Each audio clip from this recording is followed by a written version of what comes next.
Bonjour, good morning, everybody. How are you this morning? I don't know if she'll make the cut, but the kitten's here.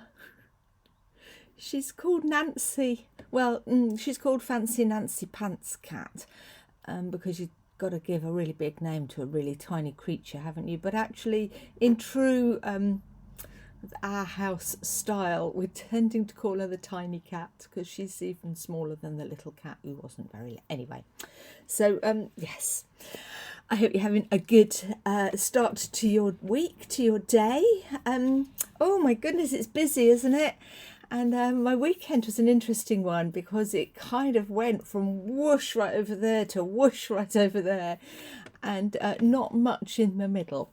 Lots and lots of things to be excited and joyful about, but also some really, really tough stuff. And it reminded me about searching for God, or being aware of God's presence and being confident that we dwell in Him at all times, whether it's the really good stuff or the really tough stuff. And this isn't sounding very Christmassy, is it? But I'll get there, I think. So I've always said I find God in the extremes. I have a particular church style that suits me and that I really find very easy. But actually, I love all styles of worship, all styles of service, as long as they're done with a good heart and there is a richness to the content. You can tell if somebody's not really getting it right, or if they're not that engaged, or if they haven't done their preparation properly, can't you? So for me, God is in the extremes of worship, as in the really good, strong stuff, whatever kind of worship it is. I find God in those extreme moments. And I was challenged about that once, because there is a sense that if you're in a moment of extreme emotion, that's not a good opportunity to learn, really, and that we do better to learn from somewhere in the middle, from being more balanced, more stable, more in control than we might be if we're at the extremes. And I get that. In fact, I read a whole book on it because I was absolutely convinced it was the right thing, that you've got to find that sweet spot where you are at your most receptive for listening and learning. And it's unlikely to be in the really, really joyful moments or the really, really hard times. It'll be somewhere in the middle of those two things.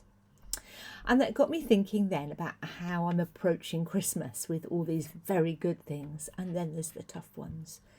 And that actually I've got to create my still point. I've got to create my sweet spot somewhere in the middle. And I thought, well, if I'm having to do that, if I'm having to think carefully about making space to get my head into the right place, to get my heart feeling good about Christmas as we approach it, then perhaps you do too. And maybe you don't, and you're just thinking, oh, Sally, go away. I'm fine.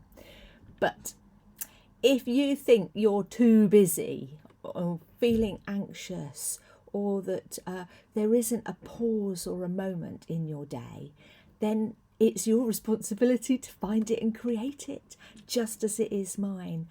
And it's going to be my plan for this week, to sit and dwell and make a pause, make a quiet moment, give myself time to just dwell in the love of God and have a sense of what He thinks is important for me, so that I can then follow through on those desires. It's that simple.